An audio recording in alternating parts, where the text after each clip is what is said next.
அல்லாஹ்விற்கு விருப்பமான அல்லாஹ் நேசிக்கக்கூடிய செயல் எது? கேளுங்கள். ரசூலுல்லாஹி ஸல்லல்லாஹு அலைஹி வஸல்லம் சொன்னார்கள், விளக்கம் சொல்ல தேவையில்லாத வார்த்தைகள் அது. ஒரு சகோதரன் முஸ்லிமுடைய உள்ளத்தில் மகிழ்வை ஏற்படுத்துதல் செயல்களில் அல்லாஹ்விற்கு விருப்பம் அளிக்கக்கூடிய செயல். சுப்ஹானல்லாஹ். அல்லது அவனுடைய கஷ்டத்தை நீக்குதல், அல்லது அவனுடைய கடன் சுமையை நீக்குதல், அல்லது அவனுடைய பசியை நீக்குதல். இந்த செயல்கள் எல்லாம் அல்லாஹ்விற்கு விருப்பமான செயல். தொழுகை மட்டுமல்ல, ஜகாத் மட்டுமல்ல, அல்லாஹ்வுடைய பாதையில் தங்களுடைய நிறங்களையும் தோற்றங்களையும் மாற்றிக்கொள்ளுதல் மட்டுமல்ல.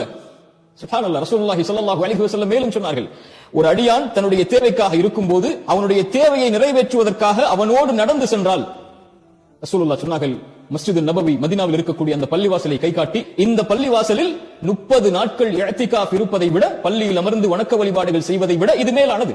ரசூலுல்லாஹி ஸல்லல்லாஹு அலைஹி வஸல்லம் மேலும் சொன்னார்கள், அவனோடு நடந்து சென்று அவனுடைய தேவை நிறைவேறி விட்டதென்றால் அல்லாஹ் உன்னுடைய பாதத்தை நாளை மறுமையில் அல்லாஹ் உறுதிப்படுத்துவான். அல்லாஹு அக்பர், அல்லாஹு அக்பர்.